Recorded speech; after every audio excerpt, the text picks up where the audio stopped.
El mensaje de texto decía: por favor, ayúdenme.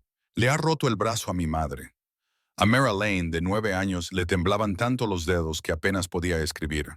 Su madre yacía inconsciente en el suelo de la cocina, dolorida y llorando. El número de teléfono al que Mara envió el mensaje no eran sus tías, no era la policía.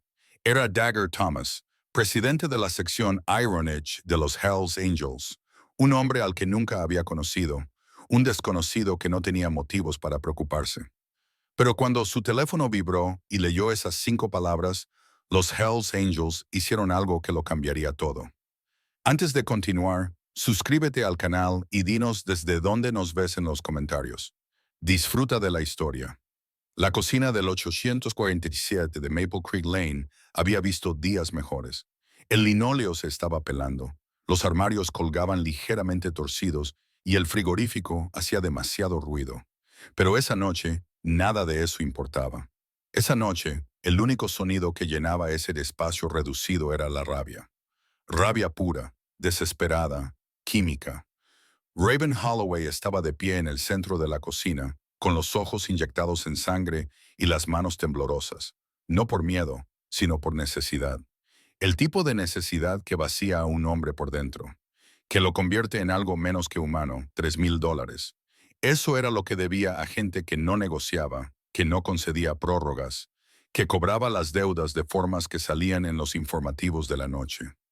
Sarah Lane estaba al otro lado de la mesa de la cocina, con la espalda apoyada contra la encimera, el corazón latiéndole con tanta fuerza que podía sentirlo en la garganta.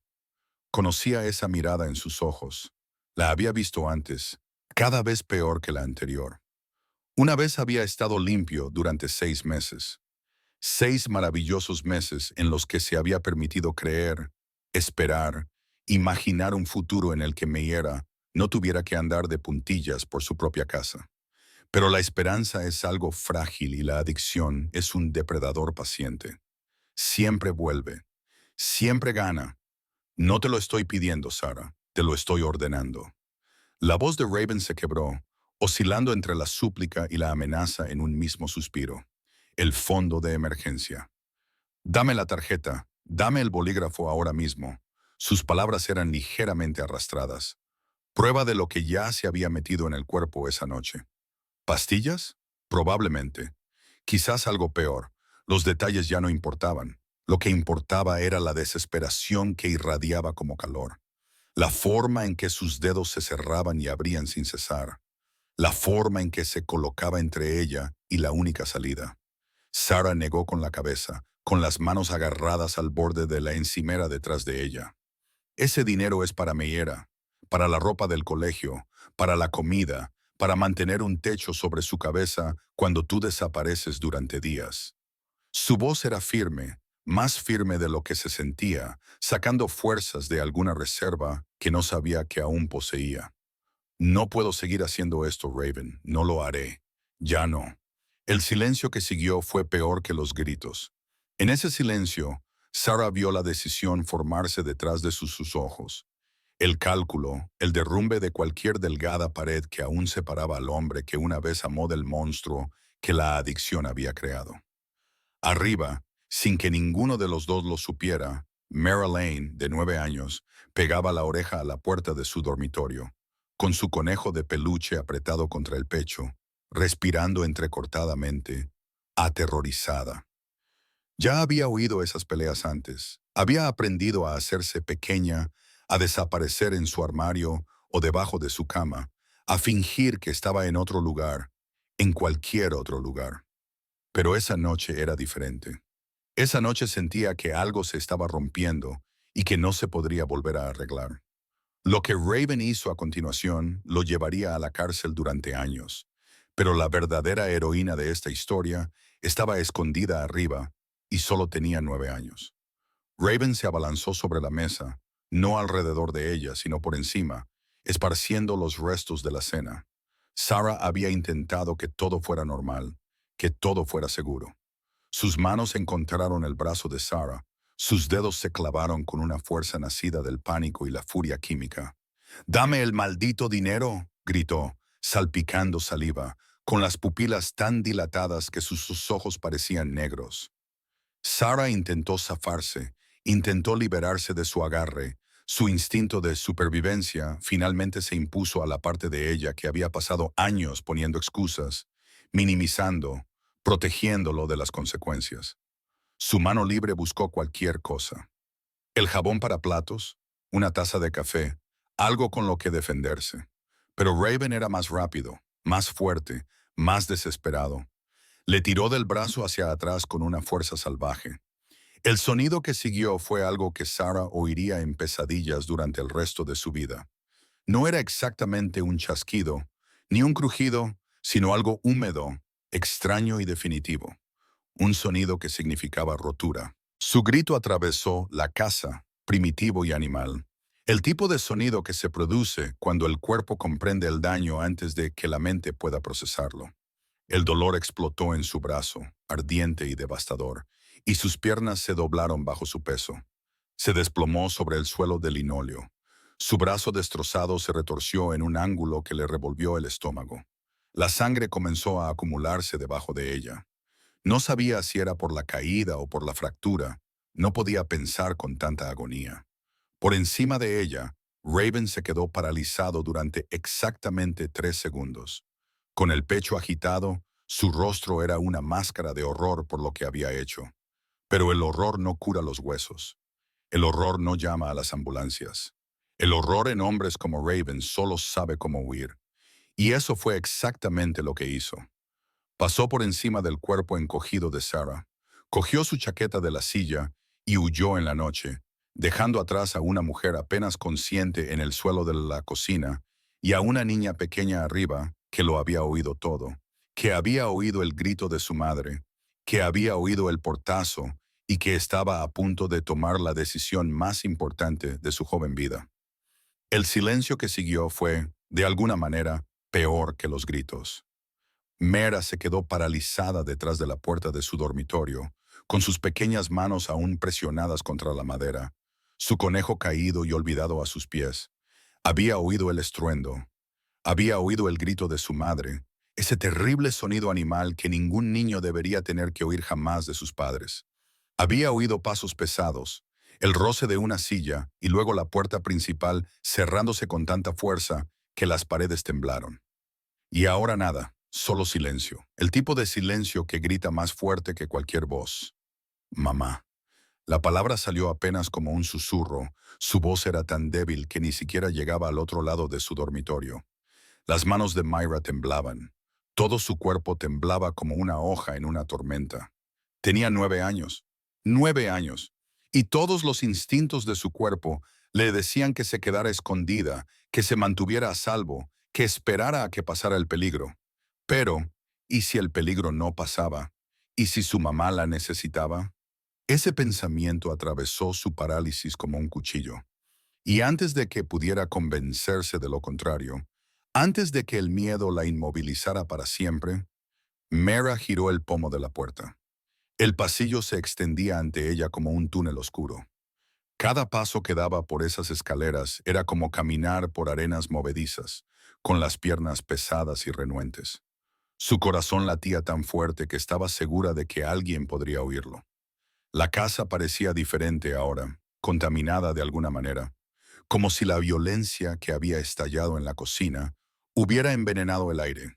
Llegó al final de las escaleras y se asomó a la cocina, y lo que vio allí quedaría grabado en su memoria para siempre. Su madre yacía en el suelo en un charco de sangre que se extendía, con un brazo doblado en un ángulo imposible, los ojos apenas abiertos y desenfocados. Emitía pequeños sonidos, que no eran palabras, ni conciencia, solo los ruidos desesperados de alguien en estado de shock y agonía. Todo el mundo de Myra se hizo añicos en ese momento. Esto no debía haber pasado. Las mamás debían ser fuertes, debían arreglar las cosas, debían hacer que todo estuviera bien. Pero su mamá no estaba bien.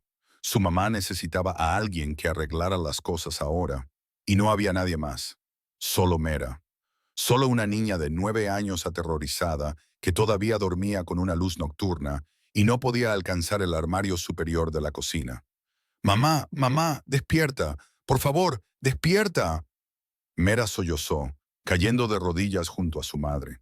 Sus pequeñas manos se cernían sobre el cuerpo de su madre, pero temían tocarlo, temían empeorar las cosas.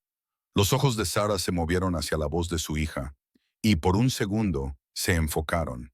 Se enfocaron de verdad, y en ellos Meera vio algo que la aterrorizó más que cualquier otra cosa.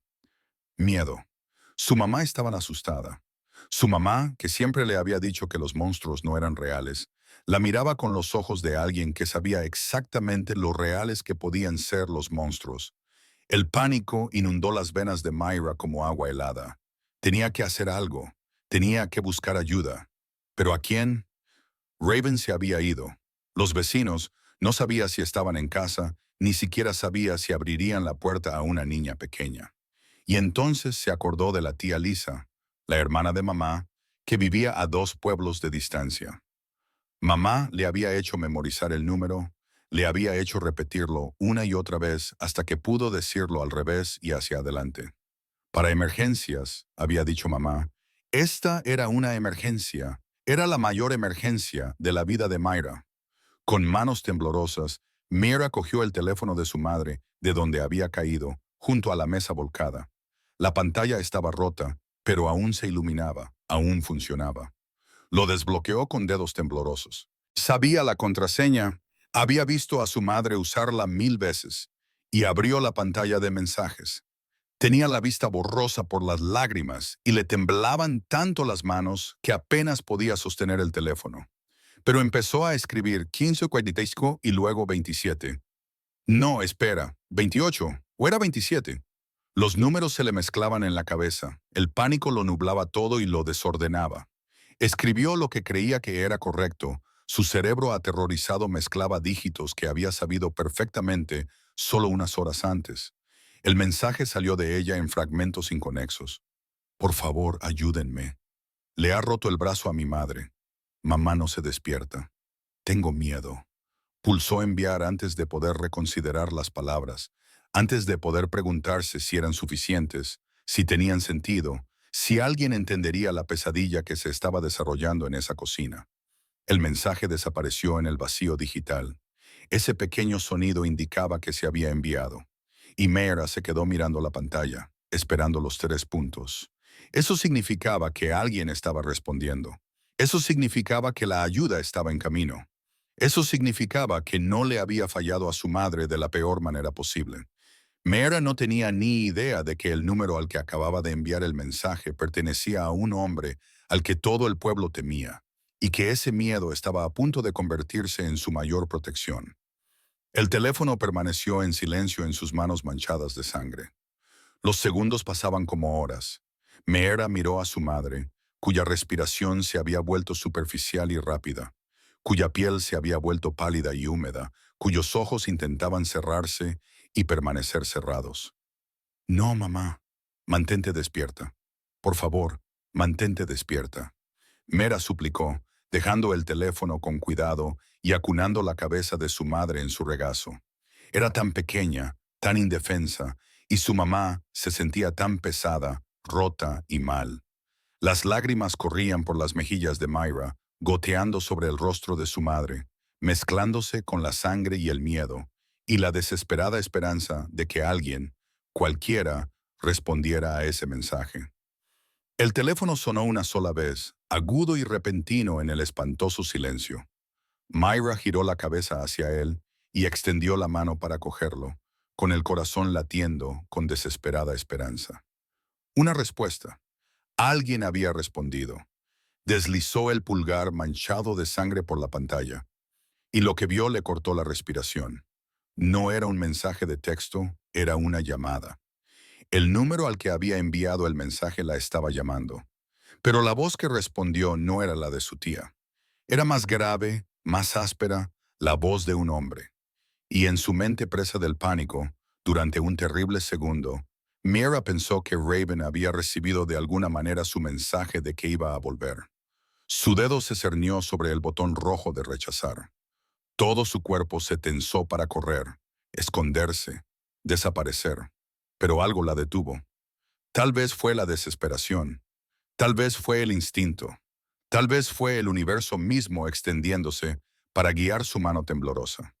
Fuera lo que fuera, Meera pulsó el botón verde y se llevó el teléfono a la oreja. Y la voz que escuchó lo cambiaría todo. A 23 millas al otro lado de la ciudad, en un edificio por el que la mayoría de la gente pasaba sin mirar dos veces, Dagger Thomas estaba sentado en una mesa de madera rayada revisando los horarios de patrulla de la semana. La sede del club Hells Angels Iron Ridge Chapter no era gran cosa desde fuera. Ladrillos desgastados, ventanas enrejadas, motocicletas alineadas como soldados en formación, pero en su interior era el hogar de hombres que habían encontrado la hermandad cuando el mundo los había descartado. Dagger, de 47 años, había sido presidente de esta sección durante 12 años. Había visto cosas que habrían destrozado a la mayoría de los hombres. Había hecho cosas de las que no se sentía orgulloso. Pero también había construido algo aquí, algo que importaba. Un código, una familia, una línea en la arena sobre el tipo de hombres que iban a ser. El club estaba relativamente tranquilo esa noche. Unos pocos hermanos estaban dispersos jugando al billar, bebiendo cerveza, hablando en voz baja sobre motos y carreras, y el ritmo cotidiano de sus vidas. El teléfono de Dagger estaba boca arriba sobre la mesa, junto a una pila de papeles, una taza de café medio vacía y sus gafas de lectura que fingía no necesitar. Cuando vibró con un mensaje entrante, casi lo ignoró. Número desconocido, probablemente spam, probablemente algún chico que había confundido su número con el de otra persona, pero algo le hizo cogerlo. Quizás el instinto, quizás el destino, quizás solo la inquietud de un hombre que había pasado demasiados años aprendiendo a prestar atención a las cosas que no le parecían bien. Leyó el mensaje una vez, luego otra, y luego una tercera, apretando la mandíbula con cada palabra. Por favor, ayúdame. Le ha roto el brazo a mi madre. Mamá no se despierta. Tengo miedo. 12 palabras. 12 palabras que pintaban un cuadro tan vívido y tan terrible que Dagger sintió algo frío instalarse en su pecho. Las faltas de ortografía, la puntuación desesperada. No era spam, no era una broma de número equivocado. Era real. Era un niño en crisis, pidiendo ayuda a alguien que no iba a llegar. Y ese mensaje había aterrizado en su regazo. Dagger había visto violencia. Había vivido la violencia. Había crecido con un padre cuyos puños hablaban más alto que sus palabras. Había pasado tiempo en lugares donde la violencia era moneda corriente. Había llevado esos colores en guerras territoriales y noches sangrientas que dejaron cicatrices en su cuerpo y en su alma. Pero la violencia contra un niño, contra una mujer, eso cruzaba todas las líneas que defendía su club. Los Hells Angels tenían una reputación. Claro, a los medios de comunicación les encantaba pintarlos como forajidos, criminales y peligros para la sociedad. En parte se lo habían ganado. En parte era exagerado. Pero una cosa era absolutamente cierta, estaba escrita en la esencia misma de lo que eran. Protegían a los suyos. Y en ese momento, un niño aterrorizado que había tendido la mano a ciegas en la oscuridad acababa de convertirse en uno de los suyos. Dagger no dudó, no debatió, no se lo pensó dos veces. Pulsó el botón de llamada y se llevó el teléfono al oído. Con la otra mano ya había hecho una señal a Reaper, al otro lado de la sala, para indicarle que algo estaba pasando. El teléfono sonó una vez, dos veces, y luego una vocecita respondió, tan quebrada y aterrorizada que dolía físicamente escucharla. Hola. Los sollozos eran incontrolables, entrecortados por la respiración y las lágrimas. Y el tipo de miedo que solo un niño que se enfrenta a algo imposiblemente adulto puede producir. Hola, cariño, dijo Dagger, con una voz tan suave que habría sorprendido a cualquiera que solo lo conociera de un tribunal o de una pelea en un bar. Me llamo Dagger, he recibido tu mensaje. Necesito que me digas dónde estás, ¿vale? ¿Puedes hacerlo por mí? Hubo una pausa llena de llantos y respiraciones entrecortadas, y entonces volvió esa vocecita, tartamudeando y entrecortada. ¿Quién eres? ¿Dónde está la tía Lisa? Necesito a la tía Lisa. La confusión en su voz al darse cuenta de que había contactado con un desconocido casi la llevó a un nuevo ataque de pánico. Lo sé, pequeña. Sé que intentabas contactar con tu tía y el mensaje me llegó a mí. Pero no pasa nada. Todo va a salir bien. Me llamo Dagger y voy a ayudarte. Pero necesito saber dónde estás. ¿Cuál es tu dirección?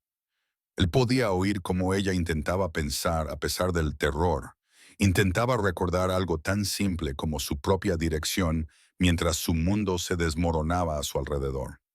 847 Maple Creek Lane, susurró finalmente, y Dagger ya lo estaba notando. Ya le hacía señas a Chains, que se acercaba a él con expresión preocupada. Buena chica, muy bien. Ahora, ¿el hombre que le hizo daño a tu mamá sigue ahí? ¿Está en la casa? La voz de Dagger se mantuvo tranquila, firme, incluso cuando su propio pulso comenzó a acelerarse. Si ese bastardo seguía allí, si estaba cerca de esta niña, los cálculos en la cabeza de Dagger ya estaban cambiando a escenarios que implicaban una acción mucho más rápida y mucho menos diálogo. No, dijo la vocecita, y él pudo oír el alivio mezclado con el miedo. Se escapó, hirió a mi mamá, y luego se escapó, y ella no se despierta, y hay sangre y no sé qué hacer. Está bien, cariño. Escúchame con mucha atención. Hiciste exactamente lo correcto al enviar un mensaje de texto pidiendo ayuda. Fuiste muy valiente. ¿Cómo te llamas? Un sollozo, una respiración temblorosa. Mirror. El nombre salió apenas audible. Mera es un nombre precioso. Mera, necesito que hagas algo por mí. ¿Puedes cerrar la puerta principal con llave si puedes alcanzarla? ¿Puedes hacerlo? Oyó movimiento, pequeños pasos, el sonido de las cerraduras al cerrarse. Lo hice, susurró ella. Bien, perfecto. Ahora quiero que te quedes al teléfono conmigo, ¿de acuerdo? No cuelgues. Voy hacia allí ahora mismo. Traigo ayuda. Ya no estás sola. Si crees que la seguridad de un niño es más importante que los colores que lleva alguien, dale a suscribirse, porque lo que sucedió en los siguientes 10 minutos demostrará que tienes razón. Comenta. Proteger a los inocentes. Si crees que los hombres de verdad protegen a los niños, sin importar qué insignia lleven. Dagger ya se estaba moviendo.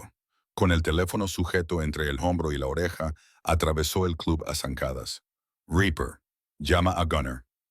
Su voz sonó como un latigazo, y 3 hombres dejaron inmediatamente lo que estaban haciendo y se reunieron a su alrededor. No había duda en sus ojos. No dudaban cuando su presidente llamaba así. Te moviste. Tenemos a una niña y a su madre en apuros. 847 Maple Creek Lane. Violencia doméstica. La madre está inconsciente. Los niños están solos. Vamos ya. Las palabras fueron concisas, eficaces, y la respuesta fue inmediata. Reaper cogió su chaqueta del respaldo de una silla. Chains ya se dirigía hacia la puerta.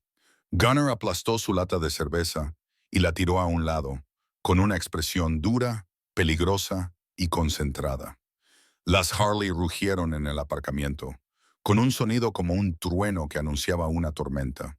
No eran hombres que salían a luchar, aunque estaban preparados para ello si fuera necesario.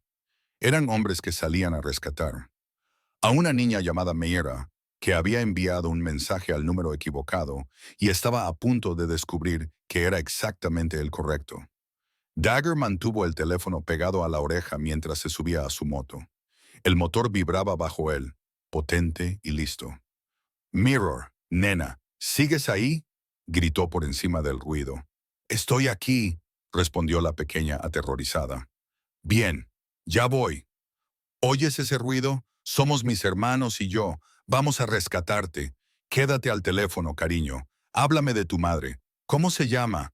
Y mientras 4 motocicletas salían a toda velocidad del aparcamiento y rugían por las calles de Iron Ridge Valley, Dagger Thomas seguía hablando con una niña de 9 años a la que no conocía, manteniéndola tranquila, conectada, evitando que se ahogara en el miedo mientras acortaban la distancia entre el terror y la seguridad, entre el aislamiento y la protección, entre un número equivocado y un milagro.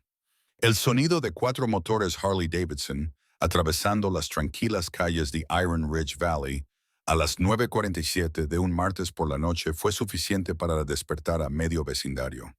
Las ventanas se iluminaron cuando la formación de motocicletas pasó a toda velocidad, con sus faros atravesando la oscuridad como luces de búsqueda, sus motores rugiendo con un propósito y una urgencia que no tenían nada que ver con presumir y todo que ver con llegar rápido a algún lugar. Dagger lideraba el grupo, con el teléfono aún pegado a la oreja bajo el casco, la mano derecha en el acelerador y toda su atención dividida entre la carretera que tenía delante y la pequeña voz aterrorizada al otro lado de la línea. Mirror, cariño, necesito que sigas hablando conmigo, ¿de acuerdo? Háblame de tu madre. ¿Qué le gusta hacer? La voz de Dagger era firme, tranquila, el tipo de calma que provenía de años de mantener la compostura cuando todo a su alrededor era un caos. Estaba haciendo lo que hacen los médicos de combate, lo que hacen los negociadores de rehenes, manteniendo su mente ocupada, evitando que cayera en el pánico, manteniéndola anclada a su voz para que no se sintiera sola en esa pesadilla. Myra respondió entre sollozos, con las palabras entrecortadas. Le gusta hacer tortitas los domingos. Las hace con trocitos de chocolate y siempre quema la primera. Y nos reímos de ello. Suena perfecto. Seguro que están deliciosas. Seguro que la ayudas a hacerlas, ¿verdad? Dagger se abrió paso entre el tráfico. Reaper se colocó en sus 6 cadenas y Gunner los flanqueó como una formación de escolta. No solo iban rápido, iban con precisión, con determinación, como hombres que llevaban años montando juntos y podían anticipar los movimientos del otro sin necesidad de palabras. A veces, Mera susurraba, me deja romper los huevos, pero no se me da muy bien. Se me caen cáscaras en el bol. Su voz se quebró en la última palabra. La realidad volvió a golpearla. ¿Mi madre va a morir? La pregunta quedó suspendida en el aire entre ellos, cruda y desesperada, y tan pesada que Dagger sintió que se le posaba en el pecho como una piedra. Podría haber mentido. Podría haberle dado frases hechas y falsas promesas.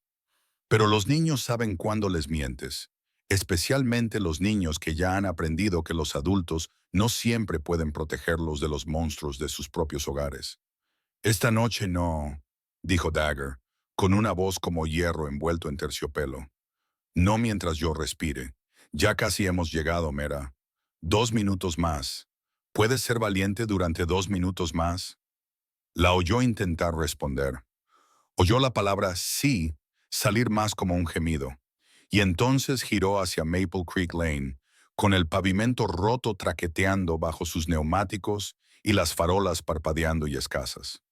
La casa del 847 era exactamente lo que esperaba, y de alguna manera, peor. La pintura pequeña y descolorida se desprendía del revestimiento y formaba tiras como piel muerta. Una ventana estaba tapiada. Una valla metálica se caía por secciones. El tipo de lugar donde sucedían cosas malas y nadie miraba demasiado de cerca porque mirar demasiado de cerca significaba involucrarse, y involucrarse era peligroso. Las 4 motocicletas se detuvieron junto al bordillo con un rugido sincronizado. Los motores se apagaron casi al unísono.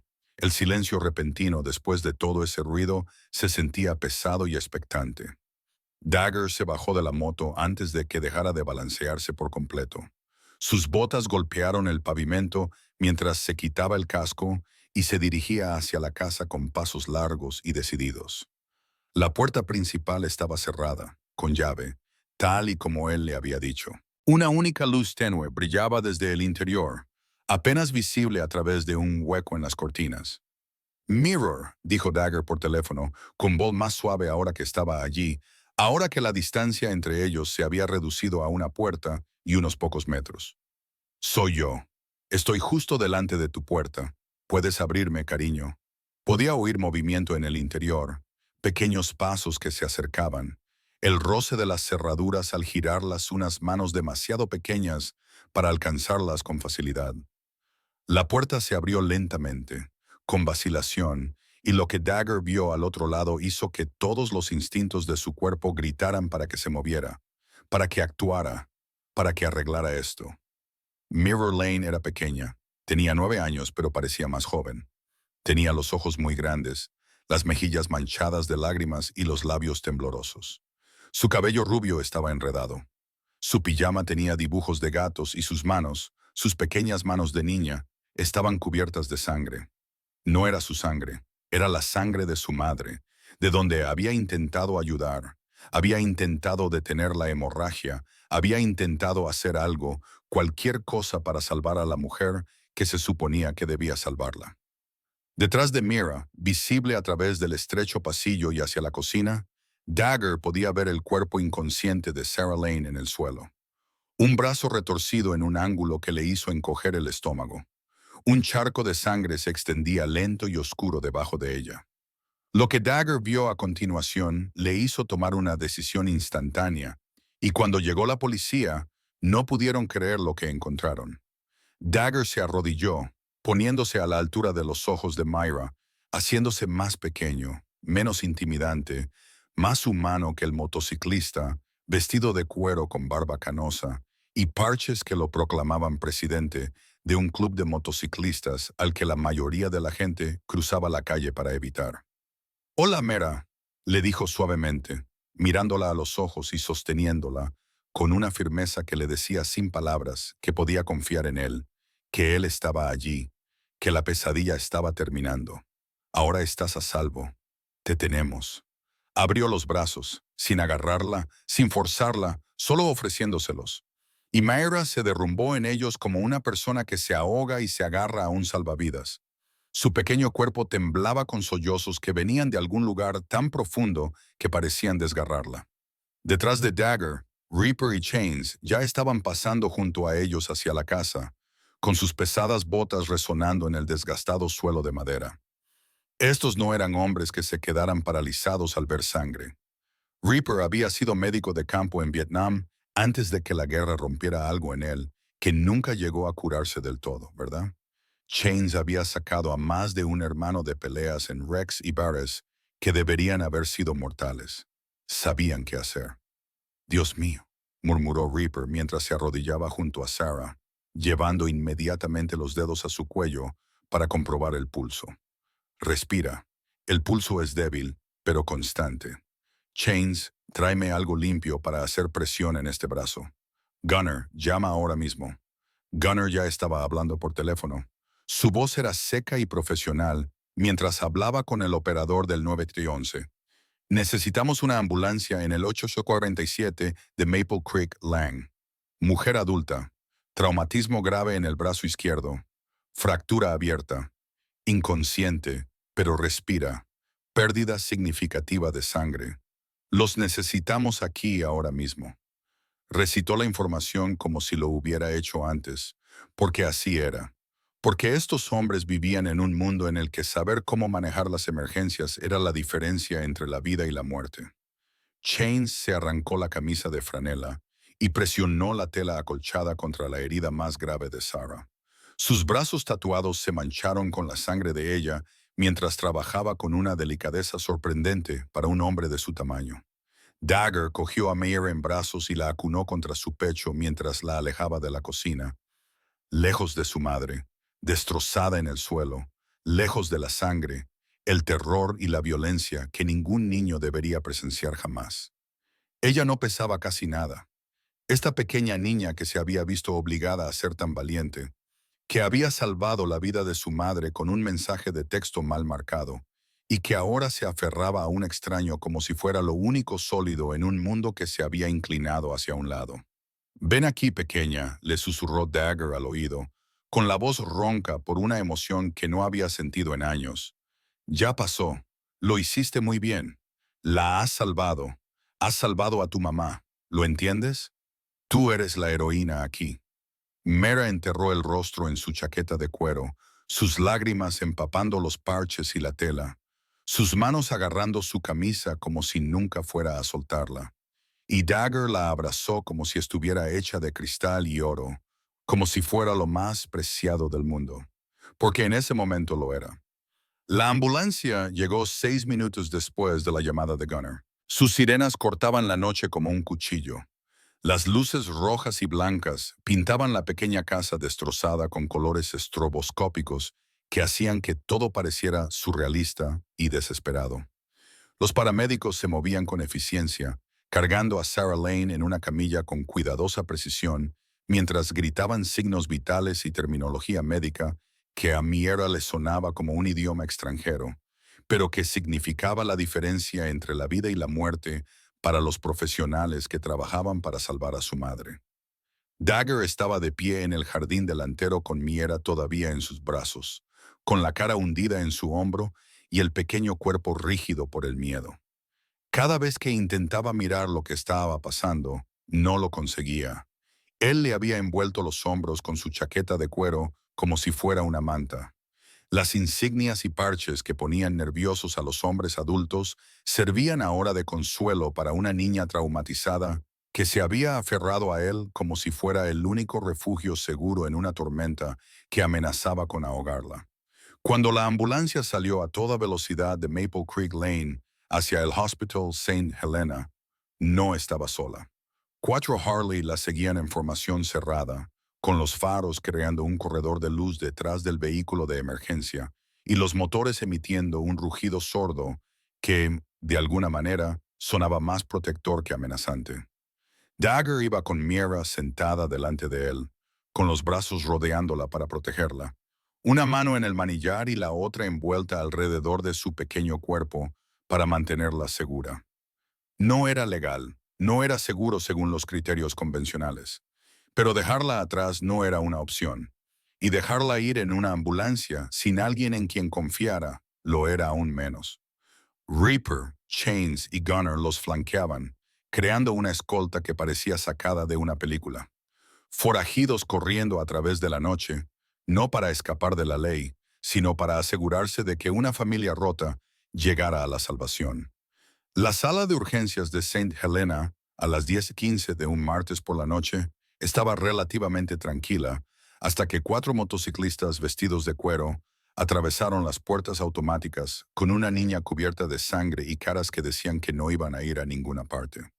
La enfermera de la recepción levantó la vista, abrió mucho los ojos y movió instintivamente la mano hacia el teléfono para llamar a seguridad. Los Hells Angels tenían fama en Iron Ridge Valley, y esa fama no solía tener que ver con los hospitales, a menos que alguien tuviera que ser suturado tras una pelea en un bar o fuera detenido por la policía. La visión del presidente Dagger Thomas y 3 de sus hermanos más fieles entrando a zancadas en urgencias, todavía con sus chaquetas, todavía con el olor a escape de moto y a urgencia, hizo que todos los empleados del hospital se tensaran con un cansancio que provenía de años de lidiar con la violencia y sus consecuencias. Dagger leyó la sala al instante, vio el miedo y la sospecha, y levantó una mano en gesto de paz mientras mantenía a Mira cerca con la otra. Su voz, cuando habló, era tranquila y mesurada. La voz de un hombre que entendía que parecía intimidante y que deliberadamente estaba calmando la situación antes de que pudiera escalar. Nosotros los encontramos. La mujer que acaban de traer y esta niña nos quedamos. No era una petición, no era una amenaza. Era una simple declaración de hechos expresada con tal certeza que dejaba claro que discutir sería inútil. La enfermera miró del cuchillo al espejo, vio la sangre en las manos y el pijama de la niña. Vio cómo se aferraba a ese motociclista de aspecto rudo como si fuera su padre. Y algo en su expresión cambió de alarma a comprensión. La madre está siendo preparada para una cirugía de emergencia, dijo la enfermera, con su profesionalismo prevaleciendo sobre su reacción inicial. Pueden esperar en la sala de familiares. Hay un baño al final del pasillo donde la pequeña puede asearse. Les indicó una sala de espera con sillas de plástico atornilladas al suelo, luces fluorescentes que zumbaban débilmente en el techo y el olor a desinfectante y café malo que impregnaba todos los hospitales de Estados Unidos. Dagger llevó primero a Mira al baño y la ayudó a lavarse la sangre de las manos con agua tibia y toallas de papel. Sus grandes manos llenas de cicatrices eran sorprendentemente delicadas mientras le limpiaba entre los pequeños dedos, hablándole suavemente todo el tiempo de nada y de todo. de lo valiente que era, de que los médicos eran los mejores del valle, de que su mamá era fuerte y que los luchadores no se rinden. De vuelta en la sala de espera, Dagger se sentó en una de esas incómodas sillas de plástico y Mera se subió inmediatamente a su regazo, negándose a alejarse ni siquiera unos centímetros de él.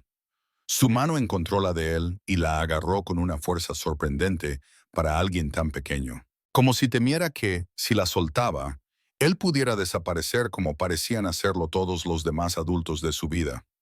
Este endurecido presidente de moteros, este hombre que había pasado décadas labrándose una reputación de alguien con quien no se metía nadie, que había cumplido condena y luchado en guerras, tanto literales como figuradas, estaba sentado allí, sosteniendo a una niña de 9 años aterrorizada y hablándole en un tono tan suave que Reaper y Shanes, que montaban guardia cerca, tenían que esforzarse para oírlo. Le contó historias sobre su propia hija, ahora mayor y viviendo en Oregón, sobre la vez que se rompió el brazo al caerse de un columpio y lo asustado que se había quedado, pero lo fuerte que había sido ella. Le contó la primera vez que montó en moto y lo libre que se había sentido. Le contó todo lo posible para mantener su mente ocupada, para evitar que se ahogara en el miedo. Los médicos llevaron a Sara rápidamente al quirófano 20 minutos después de su llegada. Y en el momento en que llevaron a su madre en silla de ruedas por la sala de espera hacia el quirófano, la frágil compostura de Myra se hizo añicos. Se abalanzó hacia adelante, tratando de llegar hasta su madre, alzando la voz en un grito que atravesó el silencio estéril del hospital como una sirena. Mamá, mamá, no me dejes. Por favor, no me dejes. Dagger la agarró, la atrajo hacia su pecho y le giró la cara hacia su hombro para que no viera a su madre desaparecer tras aquellas puertas dobles, para que no viera las 4 líneas, la máscara de oxígeno y todo el equipo médico que hacía que todo pareciera mucho más aterrador de lo que ya era. Oye, mírame, espejo, mírame, dijo Dagger, con las manos a ambos lados de su cara, levantándole la cabeza para que sus ojos llenos de lágrimas se encontraran con los suyos. La van a curar. Eso es lo que hacen los médicos. Curan a la gente. Le van a recomponer el brazo, detendrán la hemorragia y se asegurarán de que esté bien. Y te prometo por todo lo que tengo, que no me voy a ir a ningún sitio. Me quedaré aquí contigo hasta que se despierte. ¿Lo entiendes? Mera asintió, incapaz de hablar entre lágrimas, y Dagger la volvió a abrazar, meciéndola ligeramente en aquella incómoda silla de plástico. Su presencia era un muro sólido entre ella y el terror que amenazaba con consumirla. ¿Recuerdas cuando Mera envió ese mensaje al número equivocado? En ese momento, quedó claro que era exactamente el número correcto. Pero mientras los médicos luchaban por salvar el brazo de Sarah en un quirófano 3 pisos más arriba, y Mira finalmente lloraba hasta quedarse medio dormida contra el pecho de Dagger, Raven Holloway cometía el mayor error de su patética vida. El teléfono de Dagger vibró en su bolsillo y lo sacó con cuidado para no molestar a Mira. Vio el nombre del detective Morrison en la pantalla y respondió en voz baja. La voz de Thomas Morrison sonó seca y profesional. Necesitamos una descripción del agresor y una declaración. Tú eres quien lo ha denunciado. Dagger miró a Mira y luego a Reaper, que inmediatamente se acercó para hacerse cargo de la vigilancia si fuera necesario. Se llama Raven Holloway. Es el exnovio o novio de Sarah, no estoy seguro. Es adicto, violento, le rompió el brazo porque ella no le dio dinero. El chico dijo que huyó cuando se dio cuenta de lo que había hecho. Proporcionó una descripción física basada en lo que Mira le había contado durante el trayecto. Altura, complexión, marcas distintivas. Pero Dagger no se limitó a llamar a la policía. Hizo otra llamada, esta vez al club, a los hermanos que ya estaban en alerta. Porque cuando el presidente se desplazaba con 3 hombres para una emergencia, toda la sección sabía que estaba ocurriendo algo grave. Raven Holloway, dijo Dagger por teléfono, con una voz más fría y dura. Un yonki le ha roto el brazo a una mujer delante de su hija de 9 años. Quiero que lo encuentren esta noche. Quiero saber todos los agujeros en los que podría esconderse, todos los traficantes a los que compra, Todos los lugares en los que se siente seguro. Y cuando lo encuentren, llámeme primero a mí. Que nadie lo toque, eso es cosa de la policía, pero quiero que lo encuentren. La respuesta fue inmediata y afirmativa, y Dagger sabía que en menos de una hora habría agentes registrando todas las casas de drogas conocidas, todas las casas de juego, todos los lugares a los que un adicto desesperado podría huir cuando el mundo se le viene encima. La justicia comenzaba a tomar forma, lenta e inexorable, como una tormenta que se avecina, y Raven Holloway no tenía ningún lugar donde esconderse. El detective Robert Morrison llevaba 16 años trabajando en casos de violencia doméstica en Iron Ridge Valley, lo suficiente como para reconocer patrones, lo suficiente como para saber que lo que parecía un incidente aislado casi nunca lo era. Cuando recibió la llamada sobre una mujer con un brazo destrozado y un niño encontrado por miembros de los Hells Angels, su primer instinto fue la sospecha. Los moteros no se topaban con situaciones de violencia doméstica por bondad. Siempre había un motivo, siempre una conexión, siempre algo que no cuadraba. Pero cuando empezó a buscar el nombre de Raven Holloway en el sistema, mientras conducía hacia St. Helena's, la imagen que surgió le hizo apretar la mandíbula con una ira familiar. Raven Holloway no era solo un tipo que había tenido una mala noche. Tenía un historial que parecía una recopilación de los mayores éxitos de la basura humana.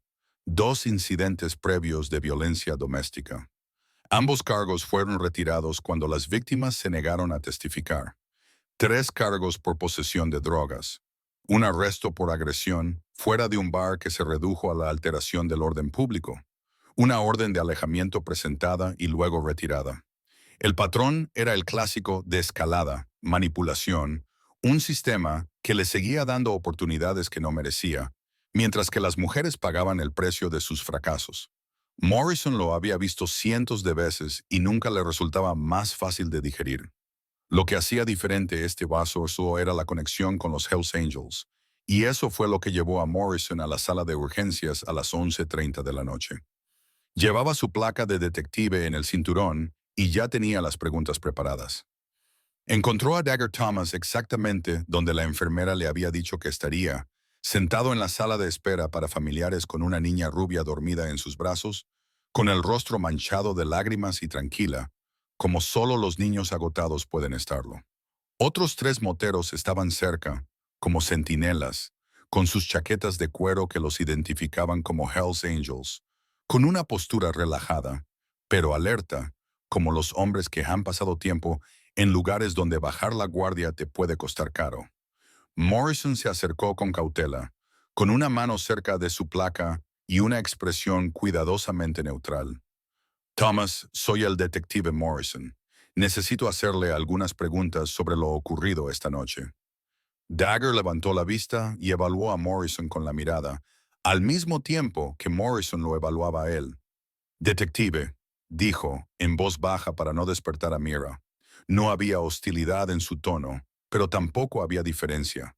Solo un hombre que afirmaba estar dispuesto a cooperar en sus propios términos.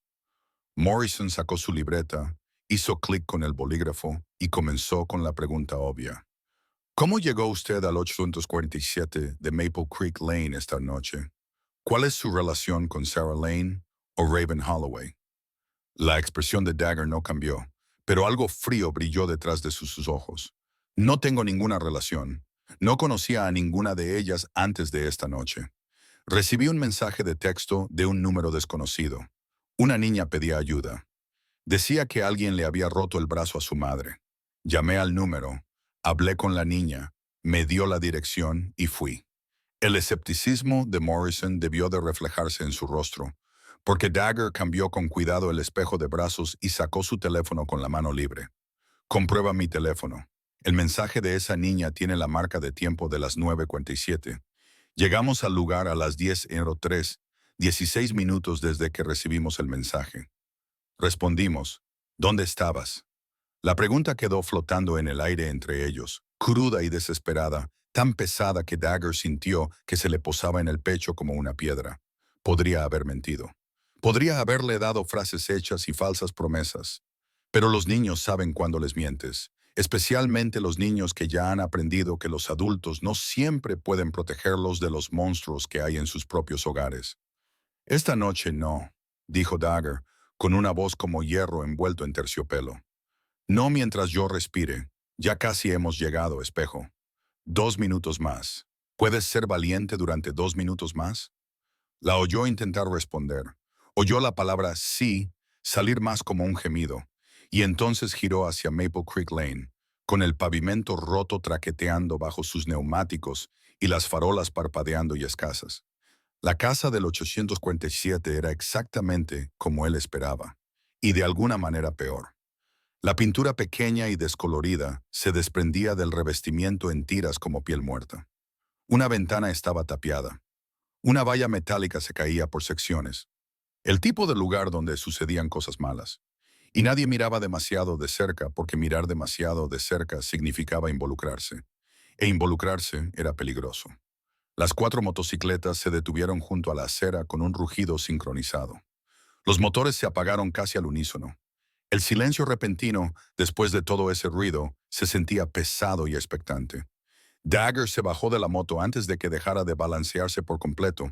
Sus botas golpearon el pavimento mientras se quitaba el casco y se dirigía hacia la casa con pasos largos y decididos. La puerta principal estaba cerrada, con llave, tal como él le había dicho. Una única luz tenue brillaba desde el interior, apenas visible a través de un hueco en las cortinas. «Mirror», dijo Dagger al teléfono, con voz más suave ahora que estaba allí, ahora que la distancia entre ellos se había reducido a una puerta y unos pocos metros.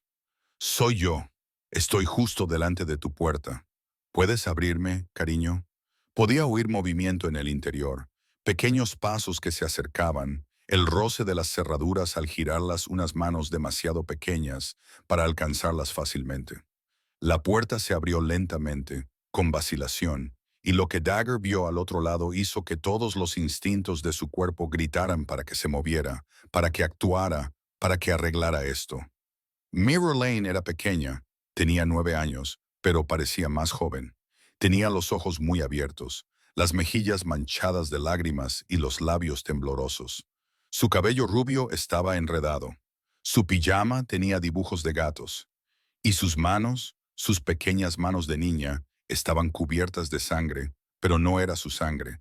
Era la sangre de su madre, que había intentado ayudarla. Había intentado detener la hemorragia. Había intentado hacer algo, cualquier cosa para salvar a la mujer que se suponía que debía salvarla. Detrás de Mira, visible a través del estrecho pasillo y hacia la cocina, Dagger podía ver el cuerpo inconsciente de Sarah Lane en el suelo. Uno de sus brazos estaba torcido en un ángulo que le revolvió el estómago. Un charco de sangre se extendía lento y oscuro debajo de ella. Lo que Dagger vio a continuación hizo que tomara una decisión instantánea, y cuando llegó la policía no pudieron creer lo que encontraron. Dagger se arrodilló, poniéndose a la altura de los ojos de Myra, haciéndose más pequeño, menos intimidante, más humano que el motociclista vestido de cuero con barba canosa y parches que lo proclamaban presidente de un club de motociclistas que la mayoría de la gente cruzaba la calle para evitar. «Hola, Mira», le dijo suavemente, mirándola a los ojos y sosteniendo su mirada con una firmeza que le decía sin palabras que podía confiar en él, que él estaba allí, que la pesadilla estaba terminando. «Ahora estás a salvo. Te tenemos». Abrió los brazos, sin agarrarla, sin forzarla, solo ofreciéndoselos, y Meera se derrumbó en ellos como una persona que se ahoga y se agarra a un salvavidas. Su pequeño cuerpo temblaba con sollozos que venían de algún lugar tan profundo que parecían desgarrarla. Detrás de Dagger, Reaper y Chains ya estaban entrando en la casa, con sus pesadas botas resonando en el desgastado suelo de madera. No eran hombres que se quedaran paralizados al ver sangre. Reaper había sido médico de campo en Vietnam antes de que la guerra rompiera algo en él que nunca llegó a curarse del todo. Chains había sacado a más de un hermano de Rex y de peleas de bar que deberían haber sido mortales. Sabían lo que tenían que hacer. «Dios mío», murmuró Reaper mientras se arrodillaba junto a Sarah, llevando inmediatamente los dedos a su cuello para comprobar el pulso. «Respira. El pulso es débil, pero constante, Chains. Traedme algo limpio para presionar este brazo. Gunnar, llama ahora mismo. Gunnar ya estaba al teléfono, con voz seca y profesional mientras hablaba con el operador del 911. Necesitamos una ambulancia en el 847 de Maple Creek Lane. Mujer adulta, traumatismo grave en el brazo izquierdo, fractura abierta, inconsciente pero respirando, pérdida significativa de sangre. La necesitamos aquí ahora mismo. Recitó la información como si lo hubiera hecho antes, porque así era. Porque estos hombres vivían en un mundo en el que saber cómo manejar las emergencias era la diferencia entre la vida y la muerte. Chains rasgó su camisa de franela y presionó la tela acolchada contra la peor hemorragia de Sarah. Sus brazos tatuados se mancharon con la sangre de ella mientras trabajaba con una delicadeza sorprendente para un hombre de su tamaño. Dagger cogió a Mira en brazos, acunándola contra su pecho mientras la alejaba de la cocina, lejos de su madre destrozada en el suelo, lejos de la sangre, el terror y la violencia que ningún niño debería presenciar jamás. Ella no pesaba casi nada.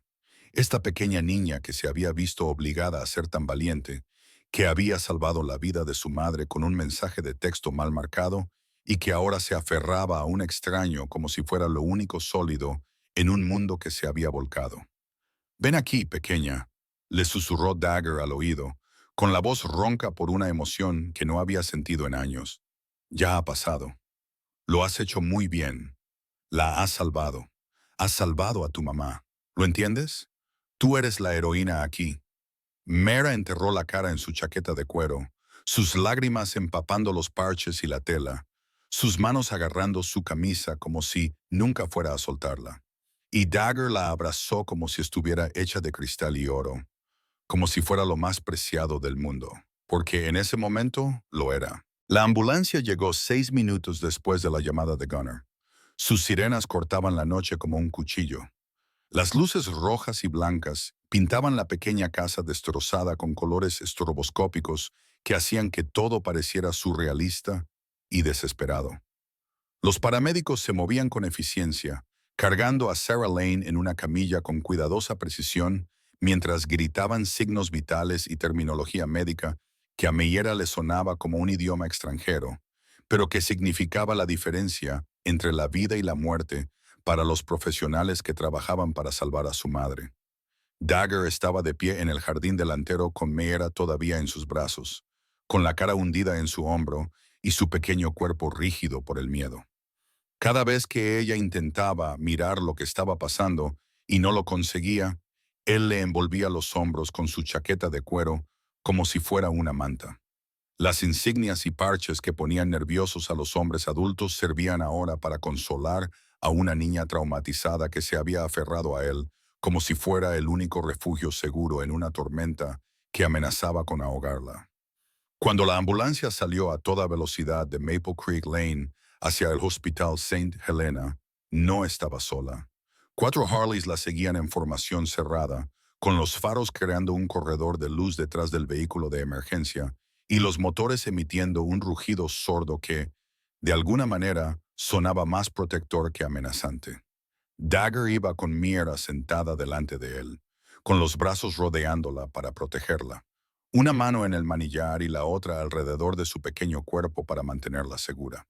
No era legal. No era seguro según los criterios convencionales. Pero dejarla atrás no era una opción, y dejarla ir en una ambulancia sin alguien en quien confiara lo era aún menos.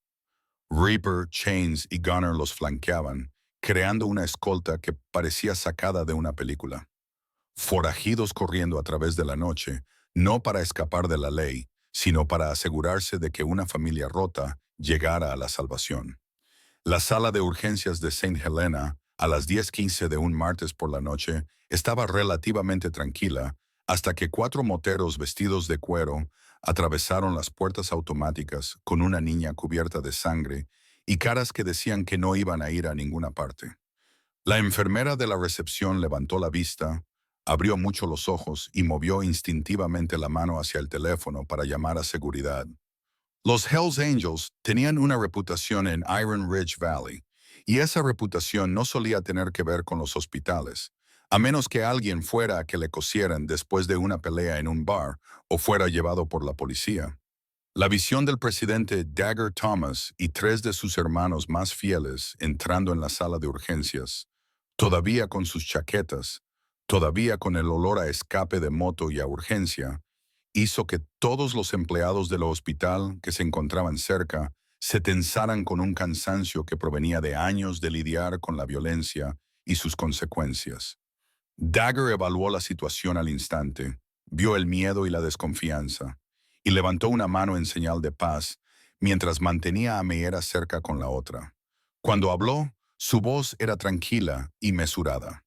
La voz de un hombre que entendía que parecía intimidante y que deliberadamente estaba calmando la situación antes de que pudiera agravarse. Nosotros los encontramos. La mujer que acaban de traer y esta niña nos quedaremos. No era una petición, no era una amenaza, era una simple declaración de hechos expresada con tal certeza que dejaba claro que discutir sería inútil. La enfermera miró de Dagger al espejo, vio la sangre en las manos y el pijama de la niña, vio cómo se aferraba a ese motorista de aspecto rudo como si fuera su padre, y algo en su expresión pasó de la alarma a la comprensión. La madre está siendo preparada para una cirugía de emergencia, dijo la enfermera, cuya profesionalidad se impuso a su reacción inicial. Pueden esperar en la sala de familiares. Hay un baño al final del pasillo donde la pequeña puede asearse.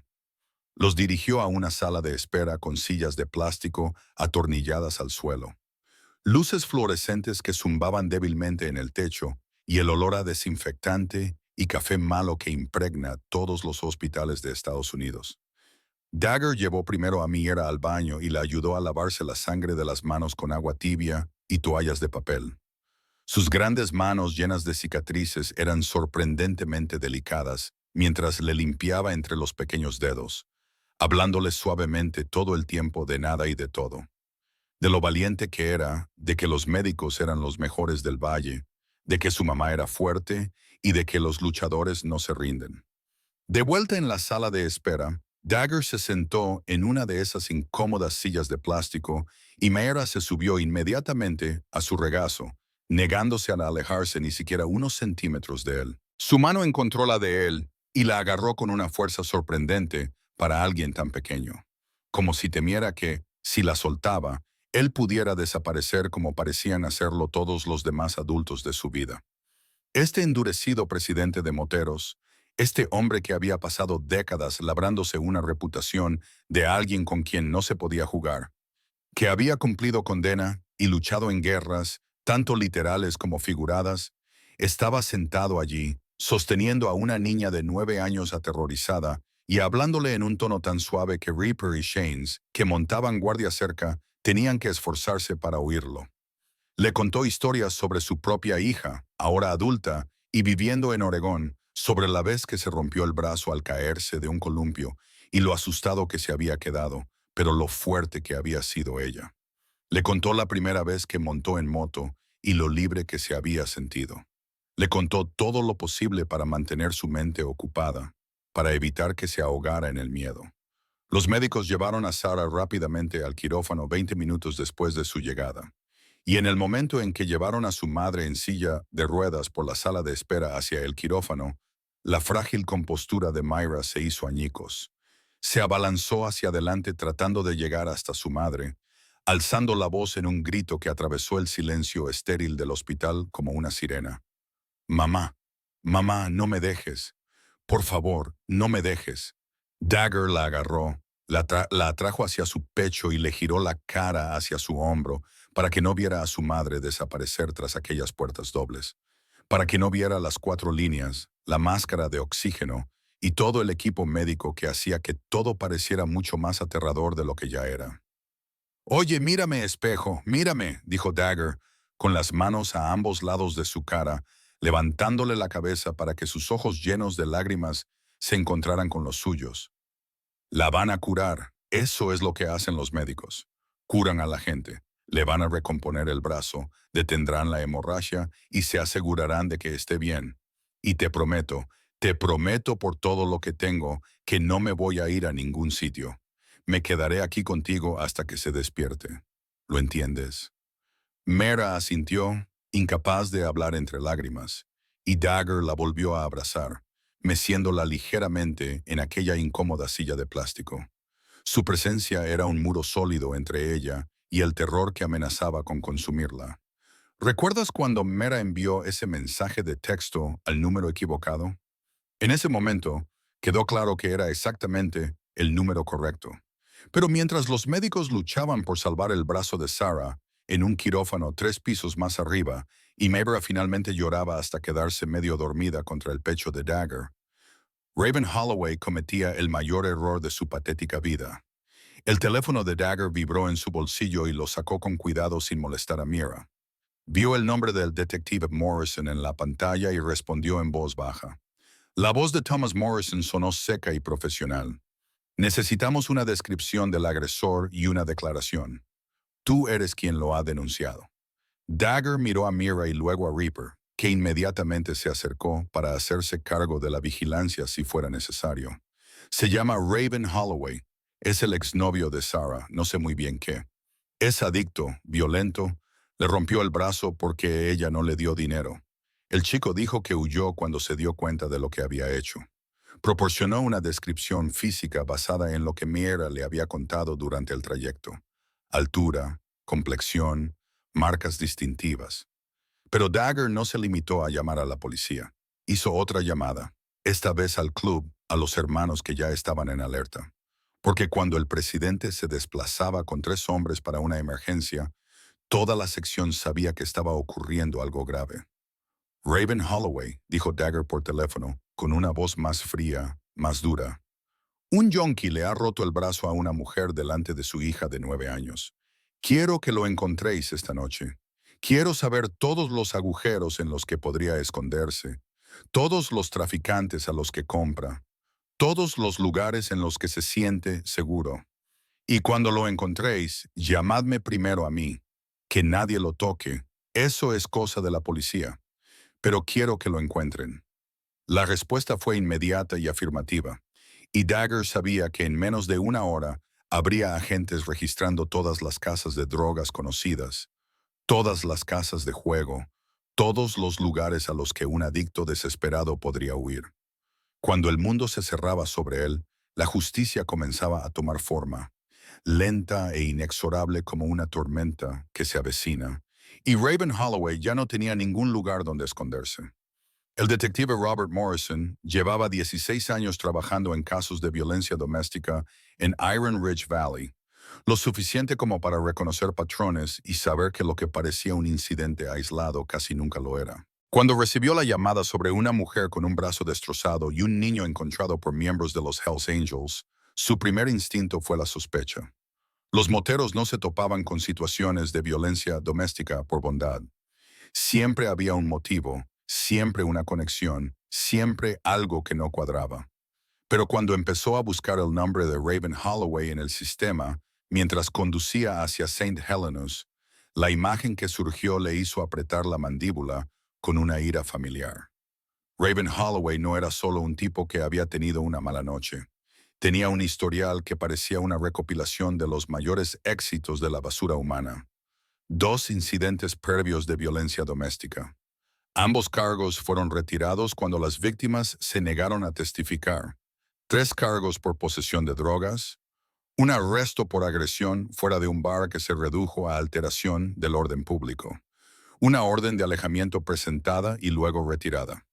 El patrón era el clásico de escalada, manipulación, un sistema que le seguía dando oportunidades que no merecía.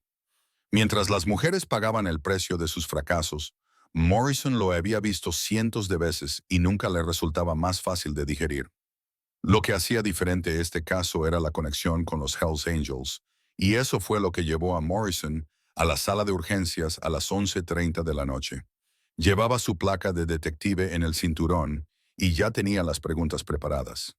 Encontró a Dagger Thomas exactamente donde la enfermera le había dicho que estaría, sentado en la sala de espera con una niña rubia dormida en sus brazos, con el rostro manchado de lágrimas y tranquila, como solo los niños agotados pueden estarlo. Otros 3 moteros estaban de pie cerca, como centinelas, con sus chaquetas de cuero que los identificaban como Hells Angels. Sus posturas eran relajadas, pero alertas, como las de hombres que han pasado tiempo en lugares donde bajar la guardia te hace daño. Morrison se acercó con cautela, con una mano cerca de su placa y una expresión cuidadosamente neutral. Thomas, soy el detective Morrison. Necesito hacerle algunas preguntas sobre lo ocurrido esta noche. Dagger levantó la vista y evaluó a Morrison con la mirada, al mismo tiempo que Morrison lo evaluaba a él. Detective, dijo en voz baja para no despertar a Mira. Pregunte. No había hostilidad en su tono, pero tampoco había diferencia, solo un hombre que afirmaba estar dispuesto a cooperar en sus propios términos. Morrison sacó su libreta, hizo clic con su bolígrafo y comenzó con la pregunta obvia. ¿Cómo llegó al 847 de Maple Creek Lane esta noche? ¿Qué relación tiene con Sarah Lane o Raven Holloway? La expresión de Dagger no cambió, pero algo frío brilló detrás de sus ojos. No tengo ninguna relación. No conocía a ninguna de ellas antes de esta noche. Recibí un mensaje de texto de un número desconocido. Una niña pedía ayuda. Decía que alguien le había roto el brazo a su madre. Llamé al número, hablé con la niña, me dio la dirección y fui. El escepticismo de Morrison debió de reflejarse en su rostro, porque Dagger cambió con cuidado el espejo de brazos y sacó su teléfono con la mano libre. Comprueba mi teléfono. El mensaje de esa niña tiene la marca de tiempo de las 9:47. Llegamos al lugar a las 10:03, 16 minutos desde el mensaje hasta nuestra llegada. Respondimos, ¿dónde estabas? La pregunta quedó flotando en el aire entre ellos. No era exactamente una acusación, pero se acercaba bastante a serlo. Morrison cogió el teléfono que le ofrecían, se desplazó por los mensajes, vio la desesperada súplica de Mira, vio la hora, vio el registro de llamadas que mostraba que Dagger había estado hablando por teléfono con ella durante todo el trayecto. Las pruebas eran irrefutables y desmentían por completo las suposiciones iniciales de Morrison. Estos moteros no habían aparecido porque estuvieran involucrados en algo sospechoso. Habían aparecido porque una niña aterrorizada había enviado accidentalmente una llamada de auxilio a un desconocido que había respondido. Morrison devolvió el teléfono, y su respeto por la situación cambió en tiempo real. Buen trabajo, dijo simplemente, y lo decía en serio. Probablemente le haya salvado la vida a ella y a los niños. Pero a medida que Morrison continuaba su investigación, recopilando registros y haciendo llamadas, el panorama que se perfilaba se volvía más oscuro y complicado. Raven Holloway no era solo un adicto violento que había herido a su novia en un arranque de ira. Era un hombre que se estaba hundiendo, ahogado en muertes y malas decisiones que estaban a punto de arrastrar a todos los que lo rodeaban. El primer giro se produjo cuando Morrison recibió una llamada de un detective de la Unidad de Delitos Financieros que llevaba meses preparando un caso contra Raven. ¿Tienes a Raven Holloway fichado? Preguntó la voz al otro lado del teléfono. Sí, por violencia doméstica y agresión. ¿Por qué? Preguntó Morrison, intuyendo ya que se trataba de algo grave. Porque también está siendo investigado por maltrato a personas mayores y robo. Le ha robado $15,000 a su propia madre en los últimos 6 meses. Ha vaciado su cuenta de jubilación para alimentar una adicción al juego que ella ni siquiera sabía que tenía. Morrison sintió un nudo en el estómago. $15,000. No era solo dinero para drogas. No eran solo unos cientos aquí y allá. Era un robo sistemático y calculado a la mujer que lo había criado, que probablemente había puesto excusas por él toda su vida, que le había confiado el acceso a sus cuentas porque era su hijo. Y sin duda, su hijo no la traicionaría así. Pero Raven lo había hecho porque la adicción no reconoce los lazos familiares ni las barreras morales. Solo reconoce la necesidad y la oportunidad. Y las personas a las que Raven les debía ese dinero no eran acreedores pacientes que enviaban cartas con palabras duras.